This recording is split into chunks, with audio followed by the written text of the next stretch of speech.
I'm just gonna stare.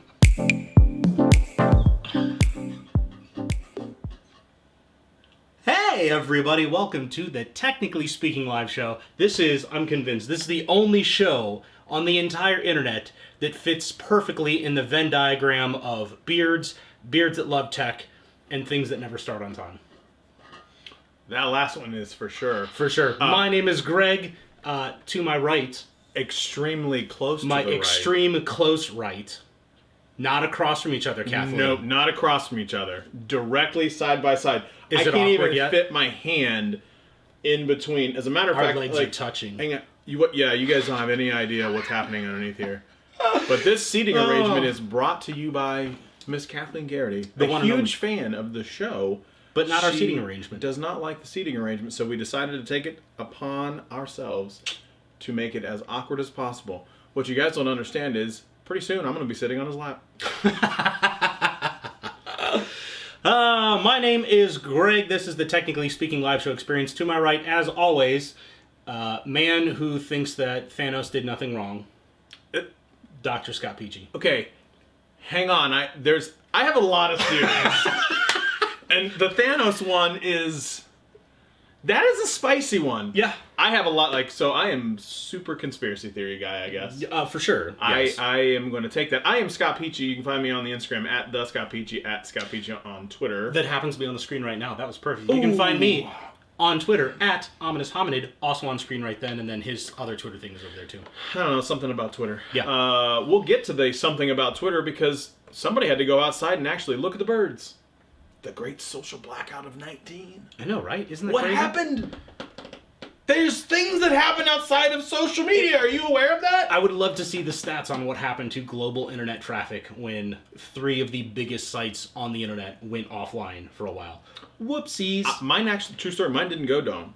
Like, at all. Really? No. Like, it was acting weird and finicky, but it didn't actually, like, crash where everybody got that, like, the circle with the little arrow. Like, I didn't get that. Interesting. I didn't get that. Huh. Hey, Also on today's show, we're going to be You're not- talking about the... You're not close enough. Oh, I'm sorry. I apologize. Also on today's show, we're going to be talking about the Android Q developer preview, one that just dropped yesterday. Yesterday. Yeah, yesterday. And what things you can do, or what devices you can use that thing on. We will also be talking about all kinds of interesting stuff, like privacy is dead in more ways than you realize. If you speak, your privacy is in danger. Oh man, I gotta tell you that. I got a theory on that one. Oh, yeah? Remind me. You have to remind me. Yeah. Stats is here with us today as well. Welcome, Stats. Remind me when we get to that story. Golf Clash. That's all I need you to remind me. Okay. Golf Interesting. Clash. Yep, it happened at work the other day. Creeped me out. Like, it even got me. Really? Yeah. Okay. Like, Now it's borderline weird. Now Like, I'm interested. Real weird. Now I'm interested. Also, the internet turns 30, and happy Pi Day, nerds. How are you? Happy Pi Happy Day Pi Day. indeed. And probably the single most important thing that has happened since the last time we had a live show, without question, has to be the new Infinity War trailer. Oh my god, it was so good. I need it. I need Is it it in my Infinity life. War or is this Avengers Endgame? Avengers Endgame. It's, yes, but It's a continuation of the Infinity War. true. That is correct. I'm a terrible nerd, if and I you- apologize for my outburst. If you have not watched it, shame on all of you. You gotta see it. You really do. We made Stats so watch good. it before the show because we were going to talk about it. Oh yeah, for sure. Yeah. What do you want to get into first, man? Ooh. What, do you want me to tell you how I was right again? Yeah. Go ahead and illuminate the people with your tinfoil hattery. So, if you were not watching last week's show, and shame on you if you weren't. Shame on you. Shame for shame. Yeah, we did a really awesome Google Duplex review, and, well, not review. It was like a live demonstration. And it was good. Go First watch our time. video that's out there. Ever on the internet. Right Never now. done that before. Yeah. Never ever happened on the internet before. Didn't even Sundar Google didn't do it either. That's a deep cut. That's a joke that no one's gonna remember in like another 2 weeks. It's just gonna be buried. Yeah, Anyway. it's fine. It's fine. It is what it is. I made a comment where the cryptocurrency guy was like, "Hey, that's weird. All this is going down." He either took the money or the money's gone. And wouldn't you know, the money was gone. This week goes back to my conversation about the trifecta. That is education, employers, and the government. I guess the federal government for education perspective. There was a bit of an oopsie that happened this week when it came to a bit of bribery for rich people. Does that qualify as an oopsie doopsie, or is it just this? It was kind of an oops. Yeah.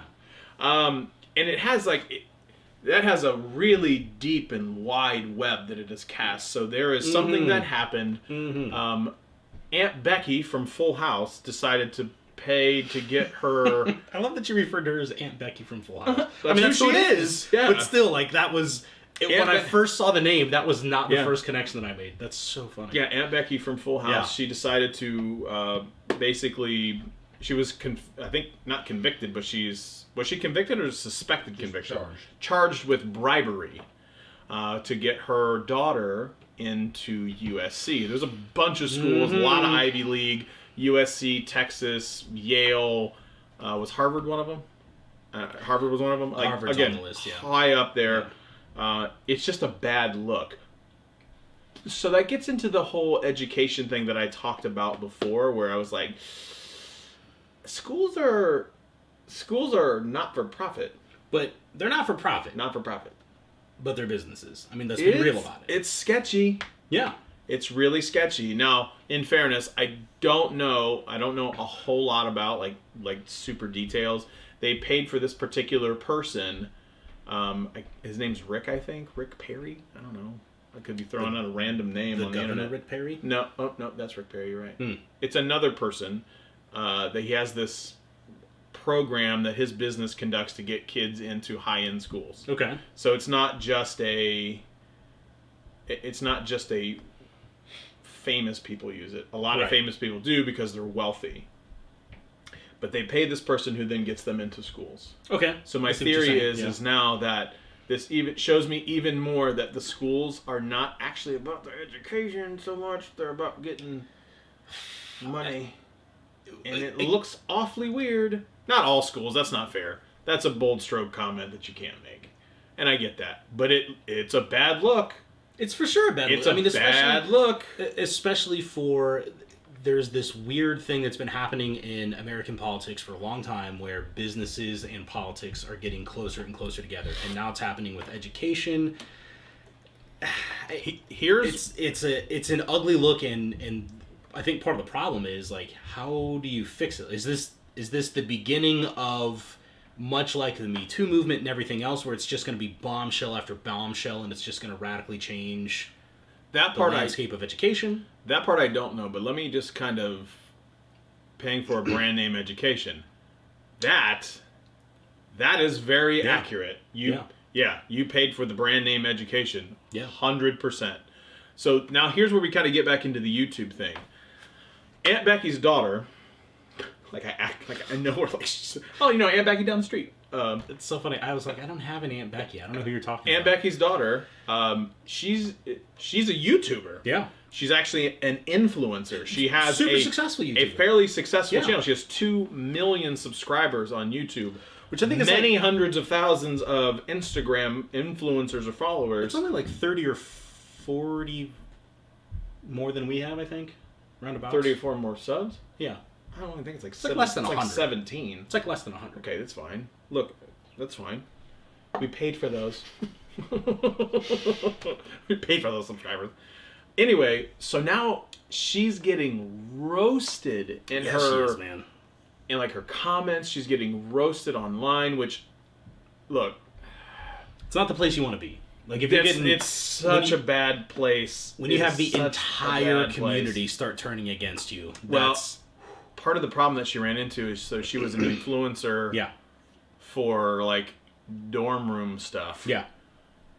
And she's actually on camera in one of her YouTube videos saying she only went to USC to party and go to football games. She didn't go to USC for crew? No, she didn't. Okay. No, she didn't. She allegedly did that. Oh. Yeah. Allegedly. Okay. Almost made a snot bubble. I saw it out. I mean, look, she's a college kid. College kids do and say dumb things. Not all of them, but a lot of them do. And let's be real, a lot of college kids, like, that is an attractive thing about going to school, is the party environment. Like, I have a hard time holding it against her for saying I only went to USC to party. Now, is it a good business move? Like, you, as an individual, you have this community of 2 point whatever million subscribers. Again, it's only like 100 more than what we've got. 17. We're so close. Is it a good business move for your channel and the relationships that you build up with all these advertisers? Yeah, probably not. It's a tough look. So, but here's where the problem is like, because of the world that we live in now, I actually feel kind of bad for like the hate that she's getting in her comments. Yeah. Like, because some of the comments are really radically bad. Yeah. Like, nothing like that should be said to somebody online. Yeah, she, online, in face-to-face, whatever. It just shouldn't be said. Like, trolls coming out in force. They're going to have to pay for the mistakes that they made. Yeah. Period, end of story. But, man, some of the comments just get copious amounts of heat. All right, that's all I got on that. I'm just...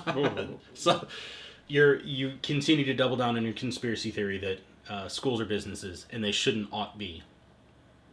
Well, that's not what they were supposed to be, right? I mean, I would agree with that, but if I go down the street, I can tell you one university for sure that I love very, very much. They're a business. That's a business, and that's a public school. Like that's a state school. That is a business. Yeah, no question. It has to be. Yes. The amount of money that goes through that place. For those that don't know, it's Ohio State. It's not really down the street, but it's in Columbus. Yeah. They make a lot of money. They spend a lot of it. Yeah. Because they're not for profit. But that doesn't make them any less of a business, is my thing. It's like they're making a boatload of money to spend a boatload of money so that they can make a boatload of money.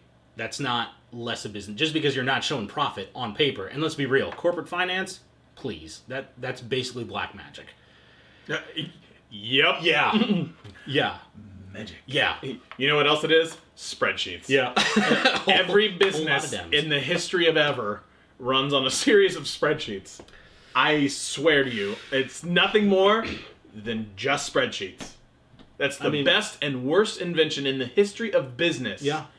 Is Microsoft Excel. Thank you, Bill Microsoft. 2 for 2. Or PowerPoint? Excel by far. But here's the point with PowerPoint. So Stats brought up the point of Excel or PowerPoint. The problem is you need Excel to make your PowerPoint. Yeah. I take the graphs and charts from Excel and I put them in pictures so we can talk about the spreadsheets. You know what? So showing my age a little bit, I fundamentally don't understand if there was a value or to what value you would have in a spreadsheet before something like Excel came along. Like you did them by hand. Why? Yeah. Like I remember the power behind Excel is the fact that I type in numbers over here and I can set up my spreadsheet such that when I type numbers in over here, it changes things over here. Yeah. Like that I feel like Excel is almost ubiquitous with the idea of a spreadsheet. They didn't become these super useful business tools until you could have those dynamic updating elements. I was back in the day, I was an Excel wizard. Back in the day, you still are. You can do pivot tables off the top of your head. I still don't understand how they work. Pivot tables are easy. That's one-on-one type stuff. Somebody gave me an Excel spreadsheet, whenever the last time I was at work, and I didn't, it had pivot tables in it. I fundamentally did not understand how they got the data in half the tables that I saw. I was like, seriously? I had no idea. It took me that long to go, oh! Magic. Pivot table. Okay, cool. Got it. Still don't know what it does. Kathleen, I'm right there with you. PowerPoint is the bane of my existence. I swear to you that Satan himself made PowerPoint. You know what would be a great idea? Is if we color. That's what we do. We do adult coloring. That's what PowerPoint is. It's adult coloring. It's so not good. Yeah, but way more stressful than adult coloring. Yes, adult coloring books are supposed to be stress relievers. If the font... Okay, so my OCD on PowerPoint decks is astronomically high. If the fonts are not the same color and you can't use black, you can't. It has to be a shade or two lighter than black or gray, and it all has to be lined up. Yeah. And God forbid if you don't follow the style guide, I will cut you. I will end you. I will cut you. I will find you, Janet. I will find you and I will end you. Yeah, Kevin. All right, moving on. I don't even know where we parlay that to. You want to talk about probably the biggest thing to happen in at least Android news in the last week has to be the surprise drop for Android Q Developer Preview 1, which is now they're basically just calling it beta, which is impressive. So they've advanced their game. Google's advanced their game enough to where they're basically just skipping the developer previews and just going straight to beta. I don't know how much of that is marketing or not, but right now, if you have a Pixel 1, yes, a Pixel 1 or a Pixel 2. Yes. I have a Pixel 1. You do have a Pixel 1. And I don't use it. You don't? Because it was lost for the longest time. Yeah, you thought I stole it from you. No, that was the iPhone. Oh, that's right, yeah. Whatever. That was the iPhone in the red case. Yeah. No, that's the one you stole. This one was lost in the couch. Oh my god. Yes, oh my god, I didn't even know that. I figured that you were like, I would have not been surprised had you shown up to the house and already had it running Q. I honestly, I forgot about the Pixel 1. I was like, Wow. I can't put it on my daily driver. I was totally going to. Well, I have to have my work email. Yeah. Well, some of us have to work. So I have to have... It's such a jerk. I have to have my work email, and I'm like, I can't risk not having that. Whatever. And that was the only thing. But I'll be honest, like, last year, I did roll the dice on Beta 2. So this Android Developer Preview, I guess the second edition. Not the first one, but the second one. Flawless. I never had an issue. None last year. I had a couple, but they were so minor. It was ridiculous. Matter of fact, that was the first time that I've ever rolled a pre-release version of Android that I was like, I could totally run this as my daily driver. I was floored by how good it was. I mean, hats off to Google for making it really good. Really, really good. Normally, if you run beta software on anything, you expect a certain level of jank, and my issues were absolutely minimum. Absolutely minimum. I was super impressed. I think I had a random restart here and there, but I was like, I mean, it's beta, so you have to expect random restarts. But I remember, like, way back in the day, like, not Q, so what would it have been? Maybe the first time that they did it, what was that, P? When was the first time that they had the public version? It was way before P. P's Pi. Oh, that's right. I'm stupid. Yeah. It was way before P. I don't remember when the first time they started offering... I mean, I think I had the 6P was the first time I really remember. Was it Marshmallow? Might have been Marshmallow, maybe new. If it was Marshmallow, then the first time that they did that, I remember some apps not working. But that was the only time that I can remember that. And now...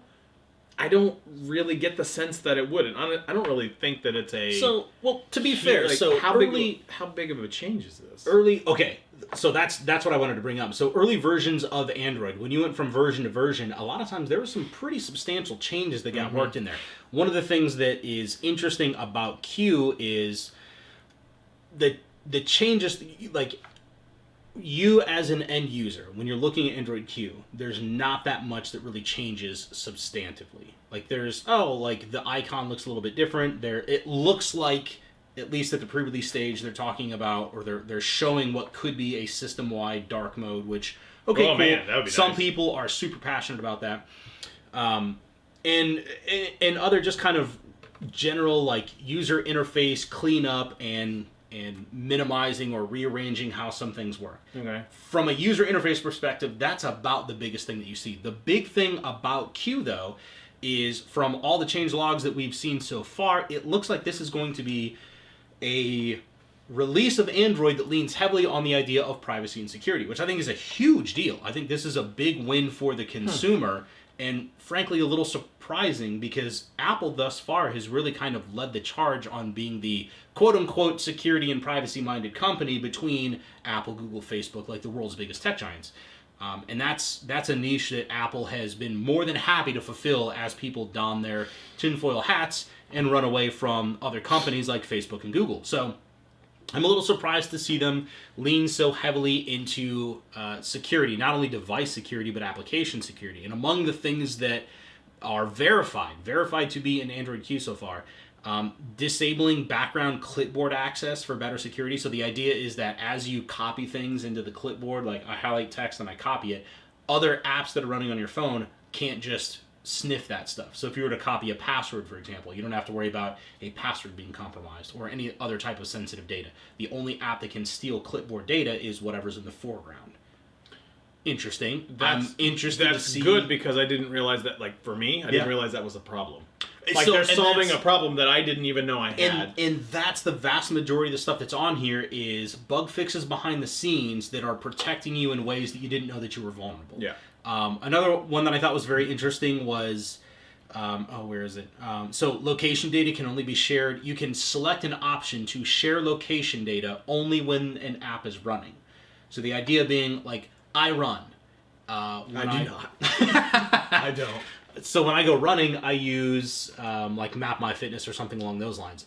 Right now on Oreo, I have the option to either share location data or not. If I don't share location data, then I don't get GPS tracking on my routes.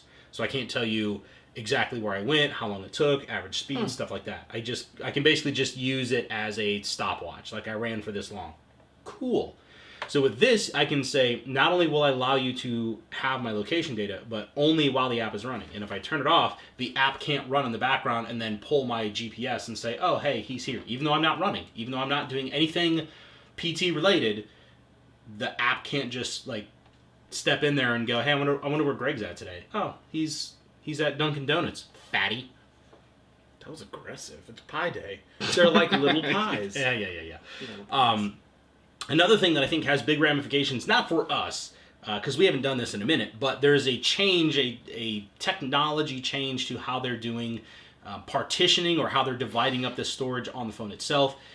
Basically, the change that they have made makes it real unlikely that we're going to see roots for Android phones, at least for the foreseeable future, if you're running on Q. And rooting is basically the process of getting into an administrator or a super user level amount of privileges. Like the core, you would say? Yes. That's a work joke that he doesn't know. Like the core, Greg? Yeah. No. I'm aware of what core is. That is a required piece to be able to do, I don't know, crazy nerd stuff like putting custom ROMs on. And changing the fonts. Sometimes. Changing fonts, yeah, Back doing in all the kinds day. of other, like, random super nerdy stuff. The people that care about it are diehard about it. I used to be, but Android has improved so much in the past couple of years, the past couple of revisions, that it's kind of eliminated the need to really care about rooting and ROMing. So I haven't don't even think it's that big a thought deal. about it, and I used to be Yeah. one that would do it all the time. Yeah. And I haven't thought about it for probably 3 or 4 versions at Yeah, this point. easily. They're Definitely also, the last 2 haven't done anything. They're also laying the groundwork for foldable displays, which, I mean, color me surprised. I mean, that's it's pretty much it's going to be the future. Like, there's going to be a bunch of phones that are going to have foldable displays until something else comes along. I'm not ready for the Samsung one. No, but I am interested in what the Motorola Razr is. I think that one is very quickly stepping into the forefront as far as, like, consumer grade foldable screen phones that people are like, okay, now you have my attention. Now you have something that I can relate to, something where the design aesthetic of a foldable phone, to me, makes sense. Okay. I got, man, I don't know. And here's the reason why. So, what you'll learn on, and you know this, what you know about the Galaxy Fold. Yeah. The Galaxy Fold right now, when it folds up, it doesn't fold to a crease. Correct. There is like a little teardrop. Correct. Because you can't crease it like a piece of paper. Correct. Got it. Yeah. So my question is, assuming that the Motorola is the same way. Yeah. If I lay that on the table and I squish it, theoretically I could crease it. You see what I'm going? Like, if I put pressure on the phone this way, Okay. you theoretically could crease the screen because of the hinge, right? Okay. We don't know, because we don't have our hands on one. And we haven't even seen any of the final renders or even, like, physical production prototypes of what that hinge looks like. I hear what you're saying. Like, with there being a gap in between the phones, Really? yeah, I had to respond. Evidently he went. Yeah. Okay. Anyway. With there being a Go gap on. between... That was important, okay? You do this, there like, was a you give me subtle- crap yeah. all the time when I do that. Yeah, I do. And so I have to. No, it's Are you okay cool with when the I do live show that we got going It's on right okay now? You when want I to do talk about it? It's okay when I do it. It's just not okay when you do it. It's all about me. When you fold the phone in half, we don't know if there's going to be a gap between the upper portion of the screen and the bottom part. We don't know. From what I gather, there's no option. It cannot. Otherwise. Okay, it cannot be a perfect corner. No, That's what there I mean. has to be some Yes. amount. But what's the maximum diameter of that bend? I don't 12. know.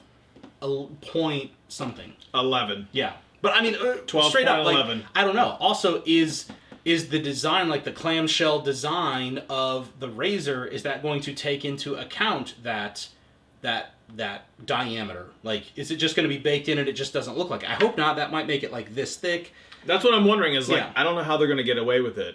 But if they can Looking like somehow, that. if they can somehow make it a reasonably thin phone, and then bake in the maximum or the minimum diameter, maximum diameter for like the amount of fold that you can have in that phone screen, that's a big deal because now you've got something that is the size of a traditional smartphone when you unfold it. Hey, cool. This is a size that people can relate to. This is a size that people are comfortable with. And then I can fold it up and now I have a phone that stores to be half the size and no butt dials. How do you know that? How, like, the screen's folded up. How would you butt dial somebody? What if the screens touch and they come on and all of a sudden they hit the phone? What if? What if if you can do that, then I can. What if I crush this down and crease the screen? If you can, what if? So can I. Yeah, but butt dialing, even with smartphones with touchscreens, is a problem that exists today. So if to close the phone, like phones used to be closed, and you So didn't you're saying have the problem of the butt dials back then. You're making it up. I'm literally not. I think you're Literally not. However, it's not looking good for that phone. I will say this much because there's a lot of people that are saying even the specs that are on it right now, given the price tag, is like. Well, it's probably going to be like at least $1,500. It would have to be because it's foldable. Israel not so good. Actually, Jason brings this up. Processor is poor in the Razr according to the leaks. For real though. Yeah, I hear you. Also, Jason, if you want to send me the Nokia 9, I'll take a bunch of pictures with it. There you go. I saw your comment earlier. You just reminded me. Yeah. So yeah, go ahead and send it to me. I'll totally take pictures with it. I'll do a review. So I haven't used a Nokia device since the Brick. The original. Really? Like the 9. Yeah. Wow. What is it? The 9200, the 9283, 90. The 9er. something. It's got to be I your don't boy. know. 3310. There it is. 33. I was new as something. Wasn't even close. It's divisible by 9. Figure out a way to make yourself right. Yeah, we're president. So. Oh my gosh.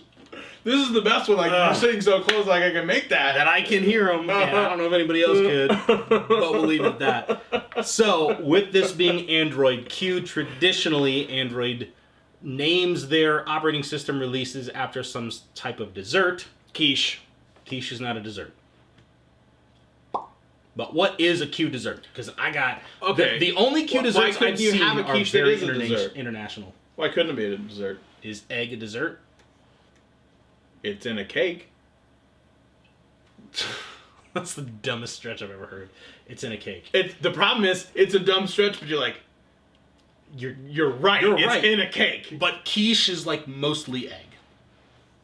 But there's egg in cake. There's like an egg in an entire cake.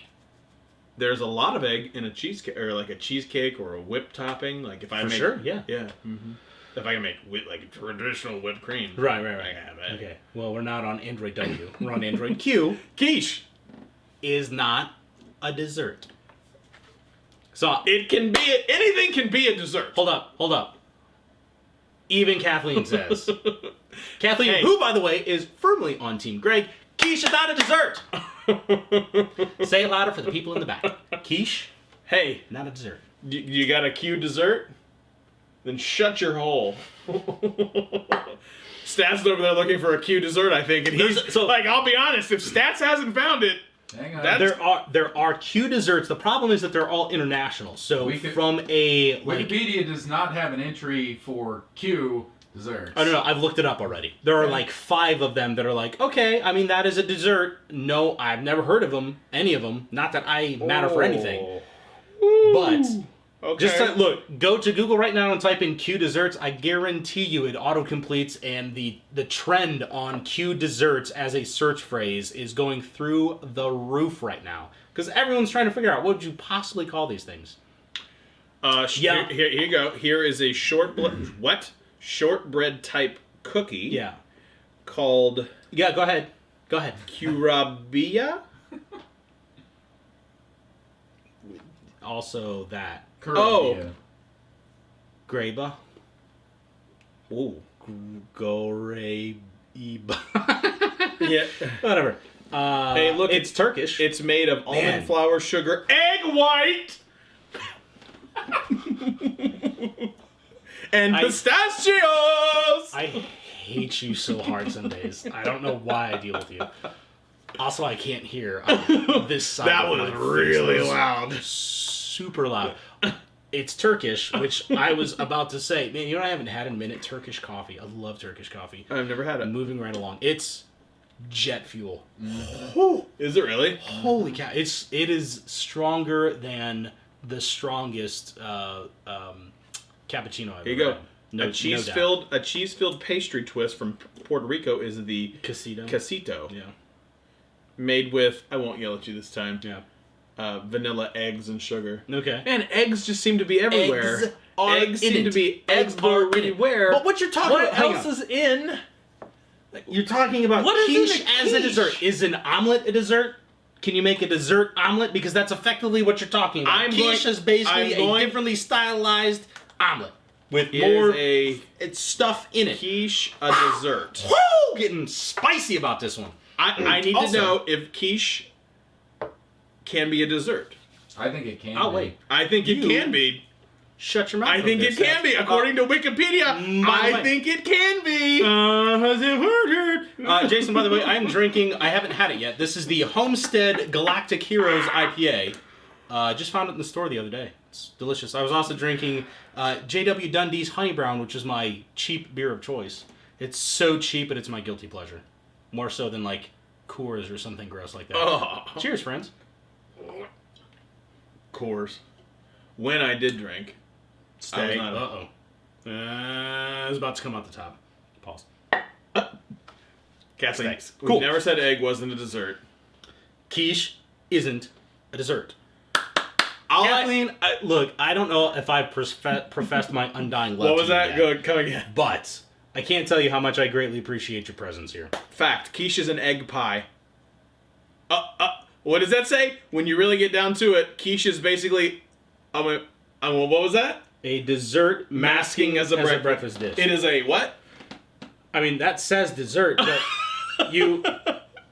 Look, the internet will prove me. Look, if the internet can say that things are the flat earthers out there, then I can come up with a quiche as a dessert. First of all, your mouse is backwards and it's driving me crazy. Second of all, you had to go. You're 54 pages deep. I am not 54 pages You're deep. no, I'm sorry. It's 154 pages deep on Google to find one article that backs up his claim. Oh jeez. Oh Okay. man. I think I pulled a muscle in my neck. Yeah. God. There's something else I was going to bring up too, and I don't even remember at this point. I'm so far off the rails on this. And let's take a minute to thank all the wonderful people that are out here. There's a comment in there. In the audience, boy, there's a ton of people who've been commenting. We've just been blowing through topics because I'm just so interested in crapping all over Scott today. Of course, we have the wonderful Kathleen Garrity who's here to join us. We appreciate you ever so much. Jason's out there talking about his, the Nokia phone and asking about beer and all sorts of other interesting devices that he's working on. We got Mr. Andrew Hatchett that's out there. We have the mayor himself. Cameron's out there. What's going on, buddy? Let's see who else we got there. Oh, Michael Daniels. Hey, man, thank you so much. We love having you. He was generous enough to send us a $5 spot. We appreciate you supporting the creators we love. You guys are great. I mean, we think so. I'm mostly great. It's mostly him. Make the channel great again, buddy. Miss Sheila's out there. Thank you so much. Mark Barris. What's going on, buddy? Right on the edge. Jacob Watkins, coworker playing Golf Clash still. Oh, got to come back to that. Golf Clash. We're not Hang on. there yet. No, we're not there yet. Mr. Yes, Jim Lynch. Yes, he is. Also, thank you for stopping by. I don't want to make sure I want to make sure I don't forget anybody. Tech for your needs. What's going on, buddy? Happy to have you. Here's what I really need to know. I think that's all of them. I really need to know what is up with this Team love you Greg all. thing. How much did you pay? That's not important. What is this? That's not important. Look, I think what it is like is real people. talk. What is it? So I'll tell you. Like honestly, Oh God! all jokes aside. I can't wait to see All if this is jokes actually aside. a thing. all jokes aside, I think what it boils down to is people recognize greatness. Okay, I wasn't sure if you were going to be serious with it. Like, And people game recognized game. game recognized game, and people just want to be a part of the winning team. I think that's what it boils down to. And I think when push comes to shove, I think people recognize that Team Greg is objectively, like it's not even a matter for debate. Objectively, Team Greg is the correct place to be. Dig yourself out of that. I don't have to dig myself out of that. You're right. I don't have to dig myself out of that at all. Facts. You are a You're right. wonderful creator. Here's where he's going with it. Go ahead. Go ahead. I'm Yeah. being serious. Okay. Yeah. You are a wonderful creator. Yep. You do a ton of stuff for this show. You do. Okay. Yeah. Well, I'm waiting for the shoe to drop. There is no other shoe to drop. I enjoy having you on on the channel as another co-content creator. We made this thing successful. Went from me doing all the hard work to get the 2,000 subscribers in the beginning, or whatever the number I had. Yeah. And then you just kind of, piggybacking. Just piggybacking, riding the coattails all the way to the top. Yeah. No kidding. Like a we good boss would does, not like have a good been. leader. We would have not had the success without you being on the channel. Oh, Pumpkin, you're gonna make me So cry now. that's the legit truth. So all I'm you're trying to do annoyed is that just make me feel bad. No, I'm annoyed that everyone likes you better than me. But they don't. They just say that to my face. I- The truth is, these are all pity likes. Don't worry. It's a step above. We all want Gregness. It's a step above greatness. Wow. Oh. Wow. Okay, Cameron, your check's in the mail. I appreciate you, buddy. Also, Jeff Anderson, what's going on, man? Happy to have you. Oh, so Jeff glad you could Anderson. stop by. Hey, welcome, buddy. On right before your show, as a matter of fact. He told me he was going to join. Oh, really? 9 p.m. is when he's going to watch his show. Outstanding. We'll have to Enjoy your show. Yes, indeed. Not ours, the other one. Yeah. I mean, Ours you're is allowed trash. to enjoy ours. Ours if is you really want trash. to. And anybody who has any ideas for cute dessert names, definitely be sure you leave them down in the comments. We'll check them out shortly. But I'm telling you, Orange marmalade quiche with whipped There cream ain't is a many of dessert. That comes from Mr. Andrew Hatchett. okay, That I can make stuff up too. I mean, that's totally fine. that's literally not made up. Andrew, how? You know what? I apologize for Greg, Andrew. You are a lovely fan. He doesn't. You're out of line. I said good day. Show is off the rails. As What are you gonna every, make? as every good show should be. What 3-minute clip are you gonna make this week, Greg? It's just gonna be us arguing. I think. I don't even know. I have no idea how we're gonna salvage this. Ooh, quarter pounder. Not a dessert. Well, no, I mean Mark brought it up. What about quarter pounder? I mean, they used Kit Kat, which I mean, it's candy. Does that really count as a dessert? Candies and desserts has been what their shtick has been so far. Lollipop, is a lollipop a dessert? Donut. Donut, yeah. Oh man, that's. Snacks and desserts. How about that? Okay, that's Yeah. snacks and desserts. Okay, like we're getting started close to that line. So at that point, when you start going, okay, well, hang on, we're opening up to snacks. It's not just candy and dessert. It's snacks, candies, desserts, stuff like that. I feel like now you've got an argument for something outside of we got to find a cute dessert. Okay, here's my next question. Yeah. Can you name all the versions of Android? Let's see. Ooh. Starting at donuts is the earliest one I can remember. What's E? Eclair, It's 2. Froyo. Yeah. G was I'm surprised you didn't rattle this one off like that. yeah. I'll come back. Don't to say G. in the comments. G. All I can think of is Gumball, and it's not. No, Gumball. it's definitely It's, not that. Wow. You nailed the Froyo one, which I was Yeah. impressed with, but the one that you're getting stuck on here, I'm really surprised by. It was on mute. I was hoping that was a hint. I got nothing. I don't know. Gingerbread. Gingerbread! I knew you would be so angry! Let's see. H. H was the weird one that was just tablets only. Yeah, that one I don't know. Honeycomb. Honeycomb, okay, yeah. What's funny is I actually have, I think I might still have a tablet running Honeycomb someplace. My super old Barnes & Noble Nook tablet. How's that for old? I was Ice Cream Sandwich. J was Jelly Bean.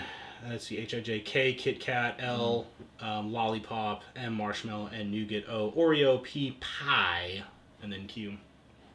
So really based on all of that, I mean, it could be a lot of things. It like a could be. quiche. Fine. Quiche. Quiche. Done. Look, if we're going to have donuts, we can have quiche. Sure. Make quiche great again. Let them eat quiche. Let them eat quiche. That's the one. Also, taking it to the grave. boy. At this point, I'm also just trying to poke and like make Kathleen mad. Spicy. I know, right? Miss Sheila says, going to settle this right now. To whom were the ribs delivered? I've always been Team Scott. Inside with stats. That's true, yeah. That is an accurate statement. Miss Sheila, I have loved you. All of the days. Also, I love the fact that Kathleen is like, burgers are not desserts. In my house, they are. You don't get this without burgers being some dessert. Kathleen, you're my spirit animal. I swear. I'm sweating now. Dude, I'm laughing. I'm so sweating hard, so hard. So hard. This show really, honestly, mostly has been dedicated to all of y'all that are out there right now. It's like, we do it for y'all that show up. yeah, we do it for you guys that show up. Yeah, we had topics and things like that, but when Kathleen made the comment, like, are you guys going to do the face-to-face thing and go side by side? This is what happens. This is what happens. Don't You're challenge like, us. Yeah, we're like, you know what? For the fans, I'll muzzle up close to them. I don't care. Totally do it. This is the closest we've been in at least a week.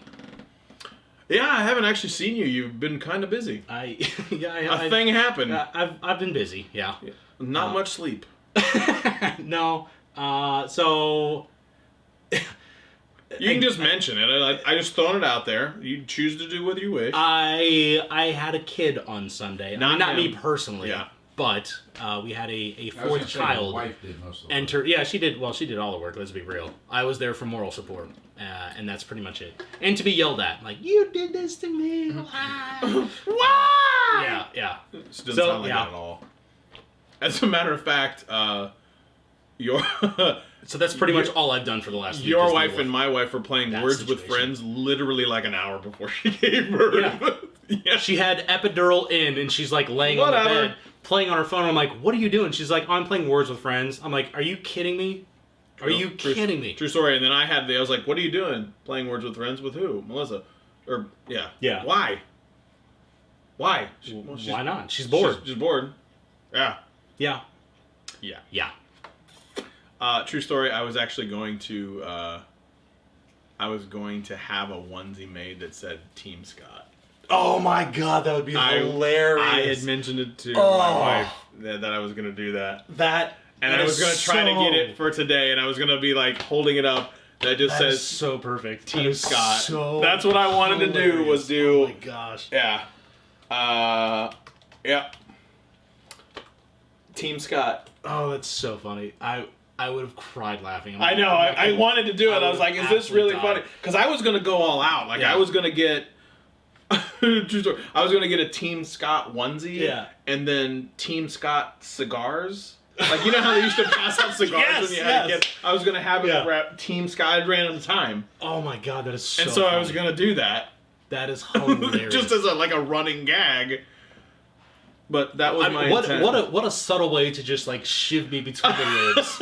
Like that's brilliant. That's what I wanted to do, yeah. and I still might.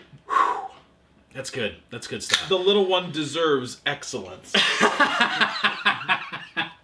my god. Okay. So.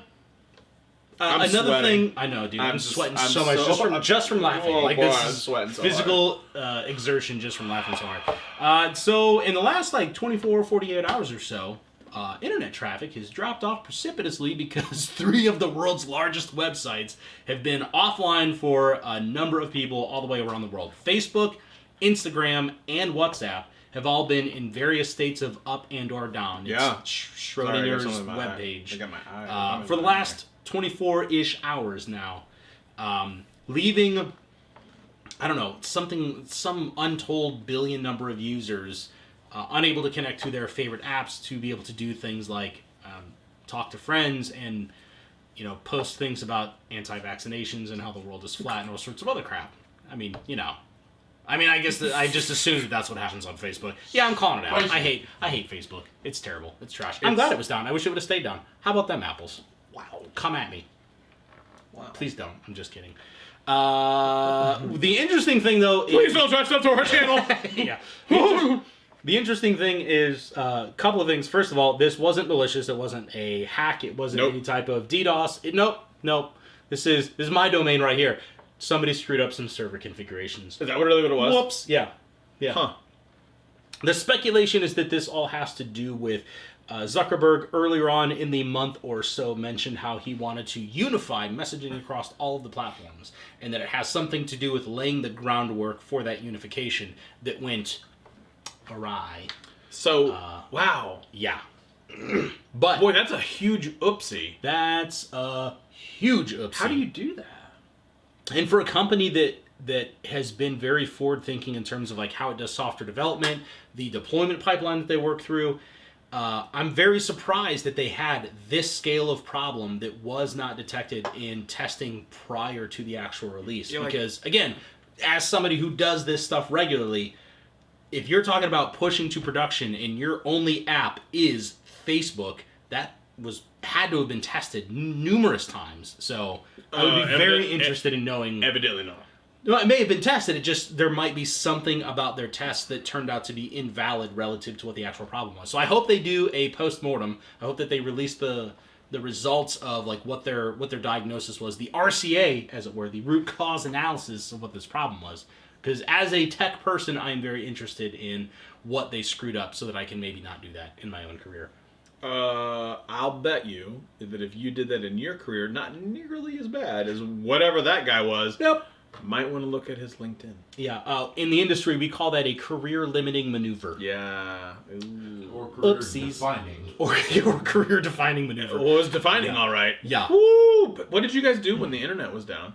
That's what I'm super interested in. So first of all, one of the Facebook rivals, Telegram, saw new user creation jump by 3 million accounts during just that time period.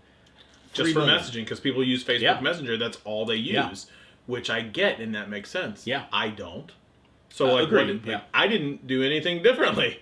I use none of those services. I don't care. did just what I normally do. Yeah. I went out and I took some pictures and did some videos, and I didn't immediately post them to Instagram. I did it the very next day. Like Kathleen just mentioned, my Instagram wasn't down either. Yeah, so Instagram was a weird one where they were kind of up and down at one point in time, like kind of fluctuating, flapping as it's called, and Really? they Is were that what it's up. called? Yeah. Wow. And they were up. I think they were the first service to say that they were back online. And for a while, we still didn't have any information about whether or not Facebook was going to be back up. So for a lot of people, I think Instagram especially, if you noticed it, it might have been earlier on in the day. Because I think it started around 11 a.m. And then the first announcement... Yeah, Eastern time. And then the first announcements that services were back up were about like 1 p.m. Eastern time. So for a lot of people, you may just not have noticed.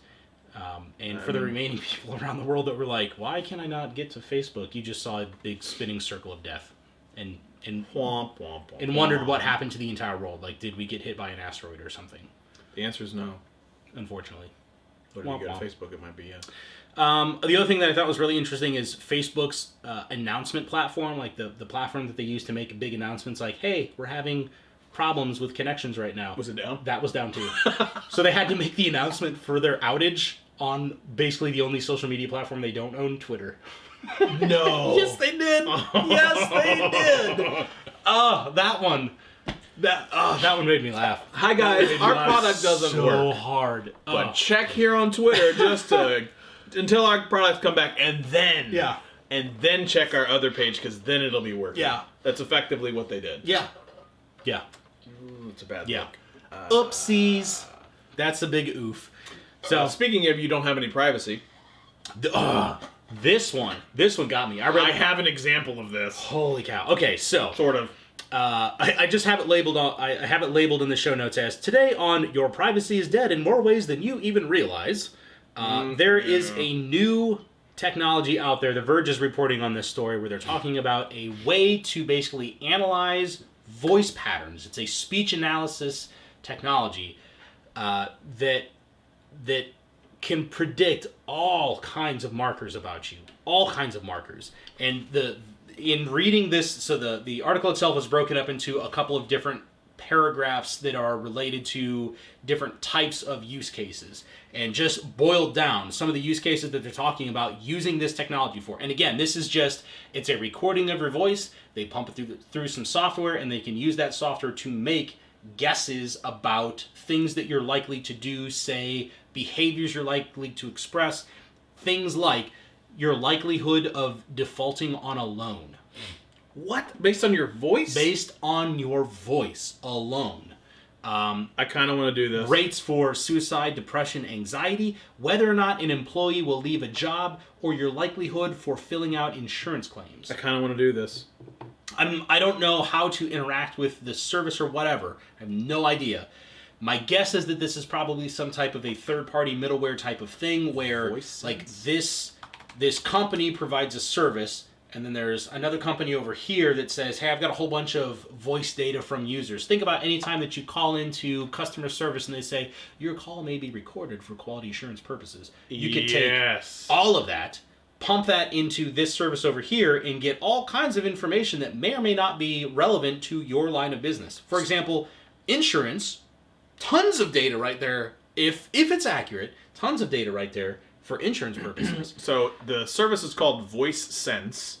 So voicesense.com, and if you go down to Make Sound Decisions, powered by voice, a groundbreaking predictive speech analytic platform.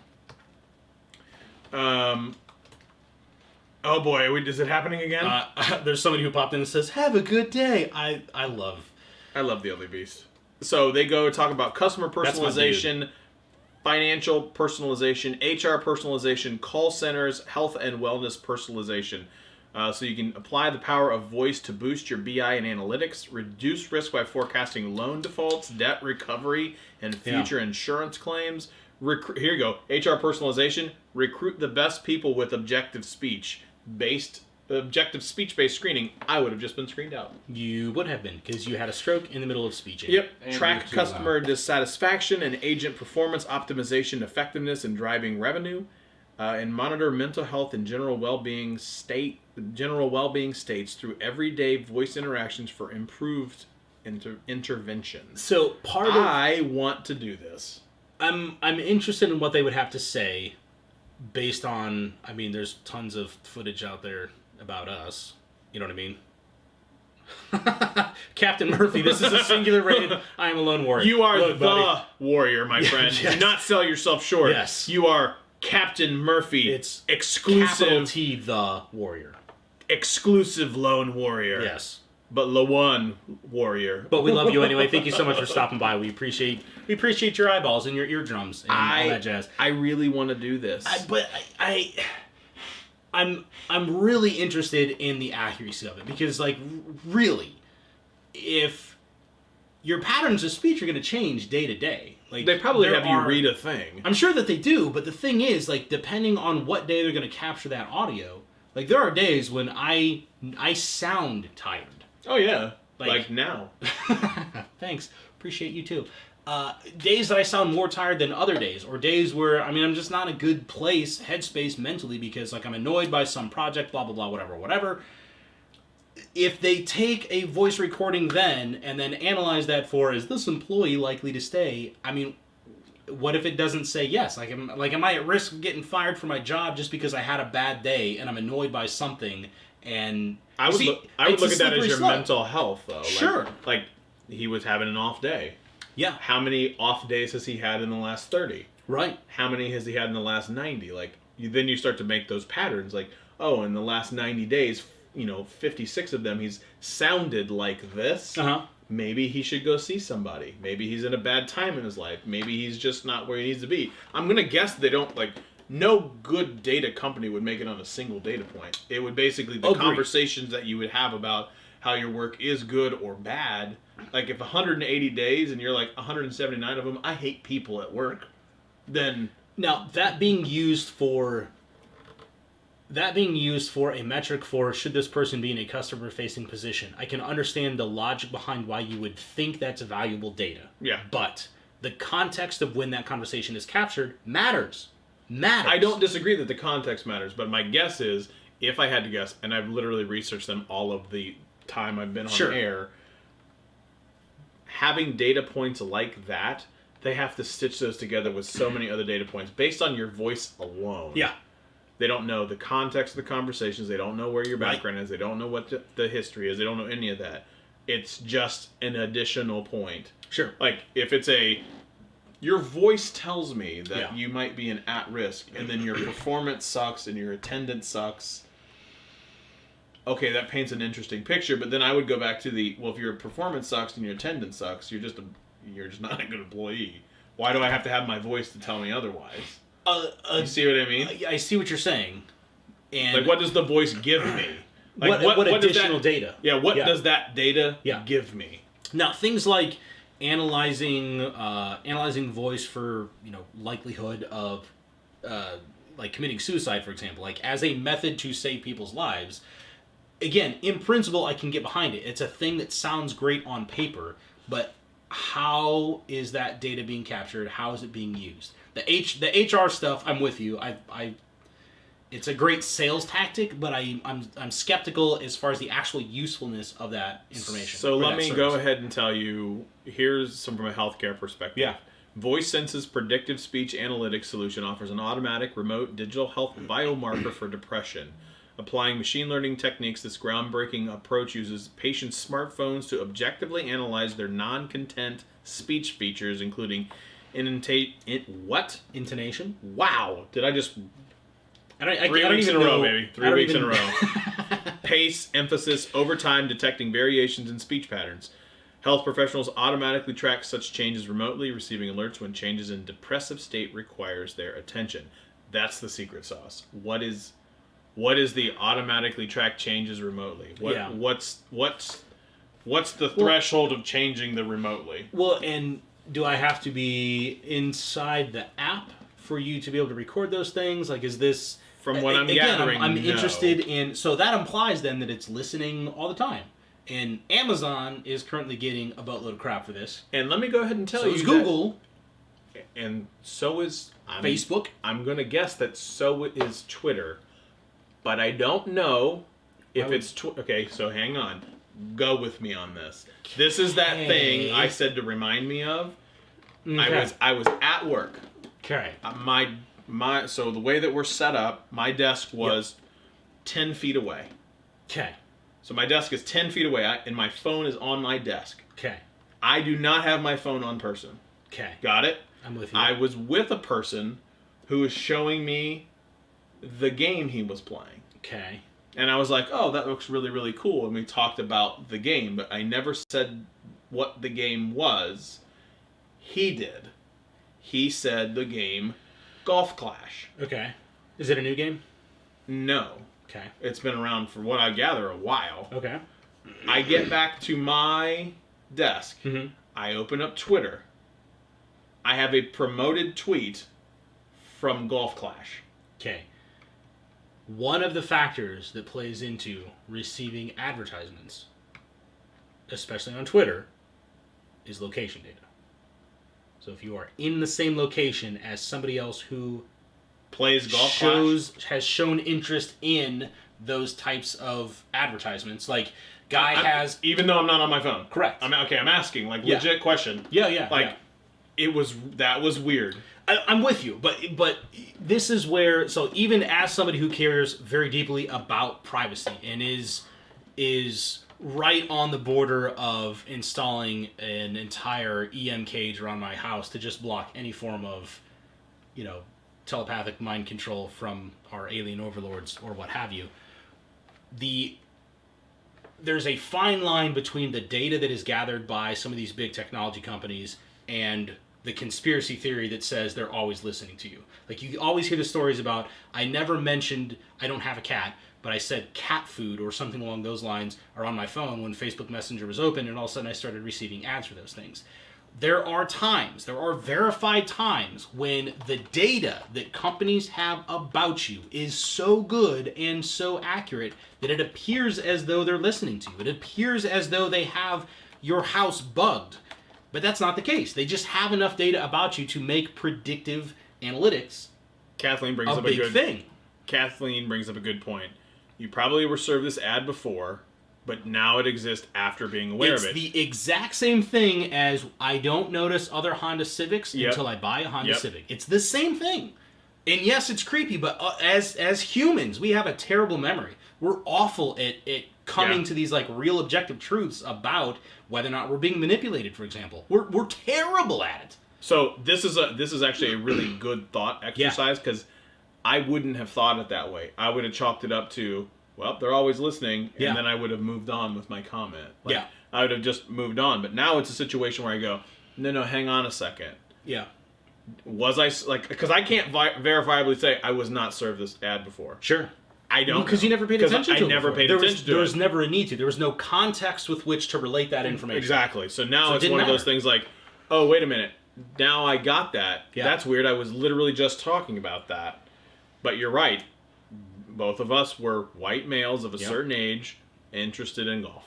And I literally fit the exact same profile. Yeah. In the same location.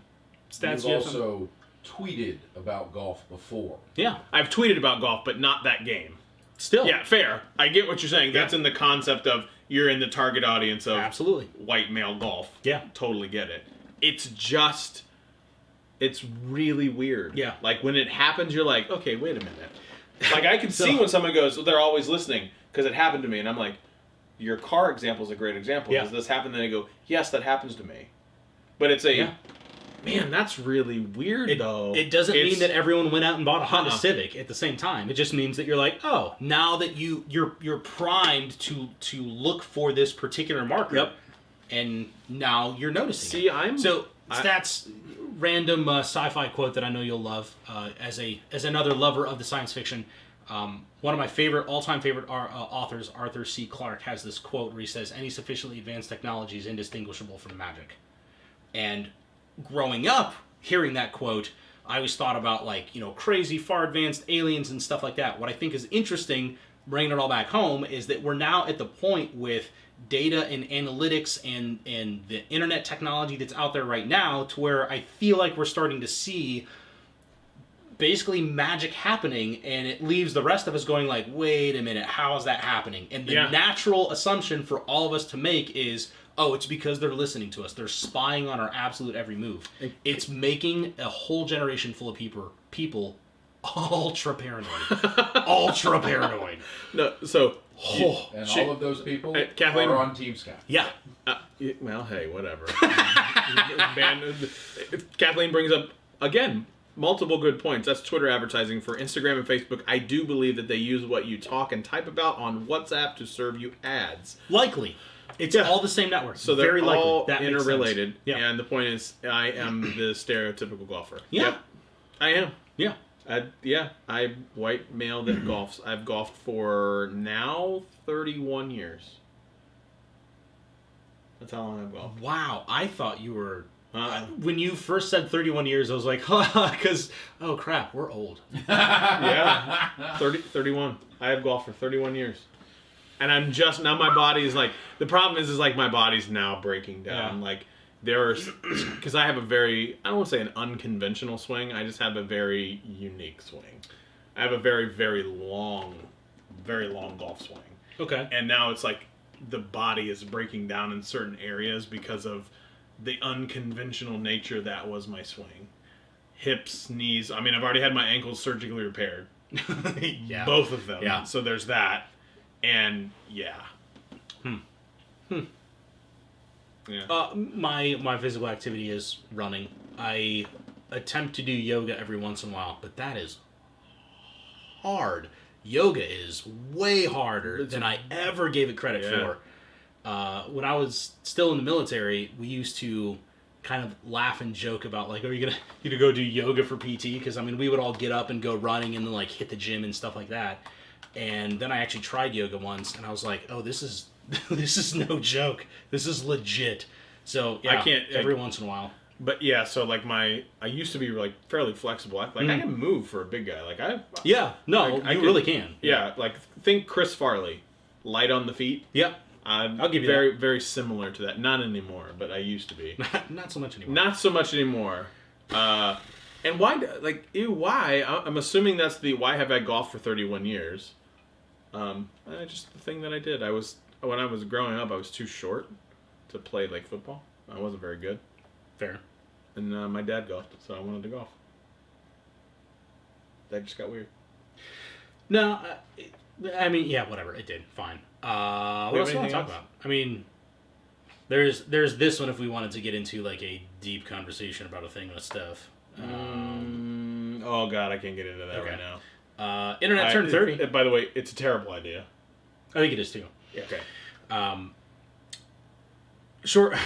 No, we kind of got to talk about it now. Okay, so briefly, we're not going to turn this into a big thing. Briefly, we're on the clock. Briefly. Okay. There are now elected officials who are talking about wanting to break up the world's biggest tech conglomerates. We're talking about the Facebooks, the Googles, potentially the Apples of the world. That's what they say. They said Facebook, Google, Amazon, Apple. Amazon makes sense. But they want to break them up a la antitrust monopoly type of laws. Now, the last time that this happened would have been back in the 90s with Microsoft. That was the last time that an antitrust or a monopoly lawsuit like that actually proceeded through court. And I think one of the results of that was that Microsoft had to stop packaging or basically disallowing other companies from packaging and selling browsers that could also be installed alongside of Internet Explorer, which has given rise to Chrome, Opera, Firefox, DuckDuckGo. Well, web browsers. They don't have DuckDuckGo doesn't have their own web browser, but no, I don't think so. It's just search engine. Oh, really? As far as I know of, yeah. I didn't know. Which funny story? DuckDuckGo uses Google. LOL. Yeah, all they do is they just anonymize your data. They just strip off all the interesting bits of your data, and then they send it to Google because Google has the best search results. They do. No, they're not using Bing. Nobody uses Bing. Nobody uses Cortana. Microsoft does. Bill Microsoft, yeah. Microsoft. I'm actually a big fan of a lot of things that Microsoft does. I think they've come around on a lot of things. But I used to be really hard on them, but man, that Excel stuff, love it. Yeah, for sure. Anyway, I mean, the question is... I think it's a bad idea. Yeah, whether or not it's a good idea. Do you think that some of these... And I'm interested, you, the audience out there, are loving and adoring fans. What do you think? Do you think we are at the stage now where some of these big tech conglomerates should be broken up? I don't know where I stand on it. I get the idea behind why people would want to see monopolies being broken up because Google has a monopoly on search. By almost any way that you would cut that, they do. Amazon has a monopoly on not only data center, like everything lives in the cloud now. Amazon AWS is ubiquitous and synonymous with the cloud. I agree, just but Microsoft has Azure out there, and Google has cloud. They do, but you have to look at the use cases for those platforms. The use case that Microsoft is applying for Azure is they are angling a completely different business case compared to what AWS is. AWS says, take all of your crap, bring it up here. Azure says, I will be your data center in the cloud. Those are two fundamentally different things. They sound very similar. They are different from a business perspective. They are different things. Amazon, or I would say Microsoft's Azure platform is much more interesting from a perspective of a company who's trying to figure out how do I get cloud and also I want to get to the cloud, but I can't give up having stuff in a data center type of capacity. Azure's way more attractive for that. Little inside track there. That makes a very interesting conversation we're going to need to have offline. Let's do that. Because I'm really interested in some decisions then. Okay. Yeah. Yeah. Yeah. Let's have that conversation. But I'm interested in, like, so if first of all, who's the first one that goes on the chopping block? Facebook. You think Facebook? Yeah. I think Facebook. I think it has to be Facebook. That's interesting because if I feel like if them or Facebook, Amazon.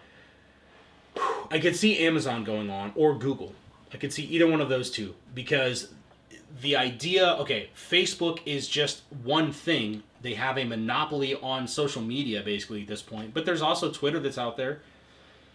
I guess so. Again, If Facebook went on the chopping block, I would think that it would be to split up Facebook, Instagram, and WhatsApp, and then maybe I don't know some other like core technology, split those out into different companies. But maybe. I guess the thing is okay. Social media is hard. Yeah.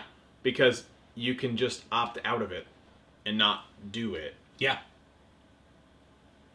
Yeah. So I mean, that's the thing is like, yeah, it's a monopoly, but you don't have to use it. Like with Microsoft, you had to, like, if you were buying a package from Microsoft back in the day, you got that stuff whether you wanted it or not. Like it was coming. Yeah. You don't have to social. Like you don't have to Facebook because we don't. Sure. You don't have to Instagram. You don't. I do. Yeah. I don't WhatsApp. Right. I don't think you do either. I don't either. So like to say that Facebook has to break up Instagram, WhatsApp, and I guess Facebook. Yeah. Its legacy system, like, that doesn't make a lot of sense to me. Like, what would you get by doing that? There's a monopoly on social. Well, no, there's not. Like, you don't have to use it. You're not obligated by any stretch of the imagination. Your job doesn't hinge on that. Well, some might, but mine doesn't. Well, okay, but look at it from like the perspective of success for our channel. Arguably, almost inarguably, we are making a conscious decision to potentially limit the growth of our reach because we opt out of dealing with Facebook because I don't want to mess with it. Neither one of us want to mess with it. Right. So in that sense, it's not that you don't have a choice, but you're for sure strategically disadvantaged. But that's a conscious decision we are making. But we don't know how much. Though. Agreed. Like it's completely for me. I can't quantify. Like by not going to Facebook, I'm impacting our growth 33%. Yeah. We don't have a quantifiable measure of that. Completely agree. Now we were on Facebook. Yeah. And it had no quantifiable benefit. None whatsoever. None. Zero. Now maybe it gets to a point where we would. Yeah. But we didn't want to do it. So like the act of it gets back to my point. You don't have to social. We had success on YouTube, moderate success, and we didn't Facebook. Correct. Yeah. I Instagram for my personal videos and just me personally. You do Twitter, I mean, average, but better than me. Yeah, I'm much more interested in Twitter as a platform for having conversations in and around technology. I feel like that is a great sweet spot for Twitter. There's a whole lot of other stuff that happens on Twitter, whatever, that can just stay over to the side. But those same types of conversations I don't feel like are as easily facilitated on other platforms like Facebook, like Instagram, or, I mean, I've never used WhatsApp, so I don't even know, but I have really no interest in it. But let's see, what other social media type of stuff is out there? Snapchat? Snapchat's out there. TikTok. Are you going to be able to... I mean, YouTube. I mean, you argue that YouTube's social. Fair, but we're already in YouTube, so I guess other social media platforms that you would also use to, leverage conversation about technology. I think so many YouTube choices. and Twitter are probably the two biggest ones. There's so many choices. Facebook is just reach. You can choose to just use the best two, Yeah. or just choose not to. And like, some would say, like, well, Facebook is the best. Like, I'm just choosing not to do. I would just choose not to do that thing. And then to Kathleen's point, look at the companies that are negatively impacting the world. Facebook comes to mind. Yes, you don't have to social. Yeah. I get that. But of the ones that are socialing, the highly technical term, sure, what they're socialing about, Cambridge Analytica, how the data is being used, the fake news problem. Yeah. that is a problem that's more far-reaching Yes. than just a social network. I get you. I get you. Yeah. Now, there's a bunch of stuff that's in the comments that I think super duper applies, and there's one specific one that I wanted to talk about too, where Kathleen says Facebook only because of their fake news Cambridge Analytica thing, which you referenced as well. Yeah. The problem that I have with that is if you're gonna argue for breaking up some of these big tech companies, and you're gonna say Facebook because of Cambridge Analytica, that is almost like a punitive breaking up. Like, you did a bad thing and you're such internet cancer that we're going to break you up. And I'm not saying that's a bad thing, because again, I don't like Facebook. I think a lot of what they do, how they treat their users, and the way that they basically enabled like straight up manipulation of emotions and experimenting with users too on an emotional level is reprehensible. Like, if you were to try and pass an experiment, a social experiment across a board we're talking like real due diligence, scientific method style. You're going to say, here's how I'm going to experiment on people. I'm going to toy with their emotions. I'm going to manipulate all the information they take in. Nobody would let that fly. Nobody. That would be held up in an ethics board infinitely. The problem, though, the problem with Facebook, and so Facebook ultimately has to answer and pay for this. Yeah. Facebook had the responsibility of stewarding that data, being the custodian of that data. And they've proven that they're not interested And they in that. didn't do that. Yes. And so, by them not being good custodians of that data, Sure. there has to be some type of punitive damage that's associated with that. Because to your point, yes, what happened, they have to answer for. And they haven't done that yet. I agree that they have to answer for it. But when we say we're going to break up Facebook, That's my problem. What are you breaking up? Like, what's to break up? That's my question. Short of saying Facebook, WhatsApp, and Instagram are now separate companies, that doesn't really do much to limit Facebook. What it does, it really, really disadvantages them in terms of access to data, which is the majority of their business model at this point, is being able to have this massive collection of user data for advertisements, for predictive analytics, for all this stuff. So they can get around that very easily. For sure they can. All they have to do is sell the data to WhatsApp. Instagram and disclose who you're going to use it with, what you're sharing it with, what you're doing it with, and if I ask you to delete it, you got to do that. Yes. So there's legislation in place to do that. So the sharing of the data part, it becomes just a paper game. So it's pointless. So the breaking up of Facebook, I think really it's not pointless. to me it's not breaking up Facebook. Yeah. You have to start to have the conversation about data privacy. I completely agree with that. So it's not breaking up Facebook. You have to have a question about what are you collecting and what are you consuming. It's the same thing with Amazon, it's the same thing with Google, it's the same thing with Apple. Yeah. What are you collecting on me? What are you doing it with? Like, I don't want to break up the companies. They're successful companies. Yeah. Okay, cool, great, they're successful. Well, what are you doing with my stuff? And to Kathleen's point, she says, why are companies being penalized for having really successful parts of their company? Look at Amazon. They are killing distribution, sales, shopping, and cloud storage. Fun story. AWS outsells Amazon. Like, AWS is a larger part of Amazon than Amazon is.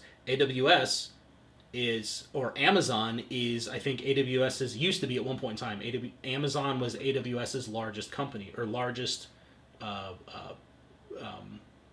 customer, client, which is insane. Like, that's an example where I could see where you might want to split those two things up. But again, why should AWS got started because there's a dude who said, hey man, we have all this hardware that we use to support Amazon.com. We have data centers full of computers that run Amazon.com. And when we end of life those things, we basically write them off our books. They get returned on lease or whatever, and it's just a loss leader for us. What if we took that stuff and then just sold, a la mainframe style, sold a slice of compute time on that thing back out to people who needed to borrow some time on a computer, and problem solved? Because they already had the distribution. They had data centers everywhere to be able to run Amazon.com. They already had the hardware everywhere. That's all it was. And that thing alone, that one business idea that this dude had, turned into a gajillion dollar enterprise. I'm telling you, like, I don't think that that's a good, like, breaking up Amazon's not a good idea. I don't think it is either. I think it's a terrible idea. Like, but I go back to Andrew's point. If you can't be a good steward of the data, you pass a law that says you can't have access to data. Now, they're passing regulation that has fairly sizable damages that are associated with not being good stewards of the data. They're going to probably always have that access. So that aside, to not give them access would be just don't be on the service. Sure. And they have regulation in, like, GDPR is a good example. No, Andrew, wait. Kathleen, you're right. I'm sorry. I apologize. Dude in the non-pejorative sense. I don't know what happened there, but okay. Anyway, so to the point is you have to be a good steward of that data, and GDPR and CCPA in California, and there's a new one coming in Washington that specifically says you have to do 4 things. You got to tell me what do you have on me, who are you sharing it with, do you sell it or share it with somebody else, and if I ask you, you've got to delete that. Yeah. You have 30 days to do that. Otherwise, you're fined $7,500 for the line item of record. There's a lot of records that, like, Google, Facebook, WhatsApp, Instagram, name any network, that has a lot more than a single line. So that fine would be huge. You can look at the GDPR and figure out what fines are being leveraged right now to companies. Google got a $57 million. The vast majority of the fines, I think, last year were all Google. I think it was 57 or 58. The EU hates Google. I think it was million. I don't think it was billion. But I'm pretty sure the first ones levied were like 57. It was well above like $1.2 billion between all of them. Google was just a part of them. 57 million. 57 million by the GDPR in January. So it was a violation. So they're going to get fined. So they have to start taking data privacy seriously. To me, this is a waste of a conversation in the lawmakers' eyes of we should break them up. No, what you need to do is actually take consumer data privacy seriously. Focus on that, then the whole company thing will work itself out. Don't do this stupid thing like, well, Amazon needs to break things up and Facebook is da-da-da-da. Like, no. You need to focus on the consumer. If you focus there, the rest of it will start to shake itself out. But I think the problem with that, although I agree with you, is that as companies and politicians have shown time and time and time and time again, the consumer is the least important portion of that transaction. It's not the bright, shiny object. The bright, shiny object is, I took down Google. That's the bright, shiny object, but that's not the thing that moves the lever. Yeah. The thing that moves the lever is, I am concerned with consumer privacy, therefore I am going to hold companies accountable to protect the data and be good stewards of the data. Now, I actually think the companies like Apple and Google do a pretty decent job of being stewards of the data. Facebook, I have nothing positive to say about Facebook. I think Apple does arguably one of the best jobs out there. I think Google does a remarkable job for the amount of data that they have at protecting said data. I think, as we've talked time and time again, the thing that I'm always concerned about, it's not the first order consequences. It's not I share information with Google and Google knows what websites I go to and where I'm at via GPS because I'm using their phone and what the contents of my email are because I use Gmail, which is a free service. I don't care about that. Nope. What I care about is when that data escapes beyond that first order of control. Mm-hmm. If it goes past Google, if it goes from Facebook to something else, that I no longer have control, visibility, acknowledgement of, access to, none of that. Yep. That's my problem. And that is, you have to be a good custodian of the data. Period. End of story. If you focus on being a good custodian of the consumer, from a full end-to-end thing, like I gave them a great experience when they were buying my product or whatever, but I also respect their data privacy because I am also a consumer, then therefore, just basically treat someone else's data as though it's your own. If you do that, like real talk, do you want that data shared with somebody else? The answer most likely would be no. I would agree with that. Now, I think the challenge, the caveat to all of this is not that I'm arguing for breaking up the companies, but were this to be done, I think it would be, number one, a net loss for the consumer, because it would certainly slow down development in technology. Because where we're at, technology-wise, the way that we're making all of this cool, magical new technology come about, especially via things like artificial intelligence, is through data. Data is, by almost any way you measure it, it's the new oil. Yeah. Which you've tweeted about, for sure. I mean, it's a comparison that is making its way around more and more and more. The problem with that is the data is valuable and usable in mass concentrations. So if you break up companies and you limit how much access each of those companies have data to, you slow down or make impossible some of the developments that people are working on now. And that definitely has an effect on you as the end consumer. And that includes things like self-driving cars basically become impossible if you don't have access to just scads of data. What? Oh. Whoa! Miss Sheila, you are way too good to us. What is happening right now? We love you to pieces, Parts. Did you? There's an extra zero in there. That's really didn't like. Same joke. 50 Cent would have been fine. Yeah. Miss Sheila, thank you. We love you so much. Thank you so very, very much. Wow. Totally threw me off my. That totally train. did. Yeah. It's mostly because I was right. I'm not, but no, we're arguing the same thing. You don't break up the companies. You have to take the consumer. Yeah. Like, it impacts the consumer if you break them up. Yeah. No question. From what you just described. Yeah.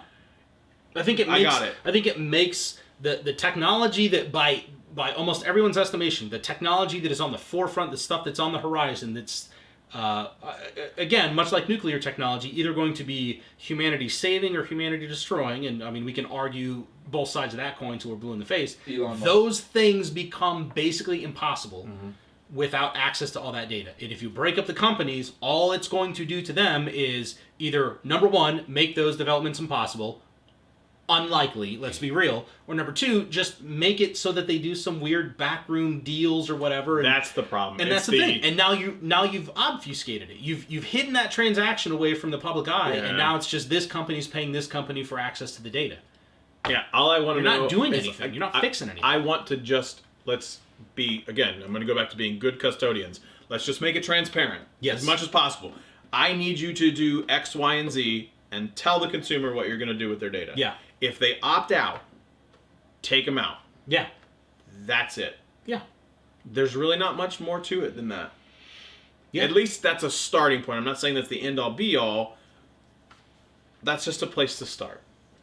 And I think by doing that, getting to Andrew and Miss Sheila's point is that's going to slow it down a little bit by making them do these type of practices. It's going to slow them a little bit. I don't think because they've got to go back and fix a lot of things that they haven't done. Yes, but I don't think it's going to slow them down to the point that most people would be comfortable with. The problem is, at the end of the day, the problem is this stuff is valuable in the society we live in, the culture that we are a part of, at least, or I guess most especially in America, is one that values entrepreneurship. It's one that values business. It values all that productivity, and businesses are financially incentivized to use that data. Actually, a lot of small businesses wouldn't have had some of the successes that they did without the cloud from AWS. Absolutely. They would have never had that amount of success. Or I happen to know someone who sold fidget spinners on Amazon.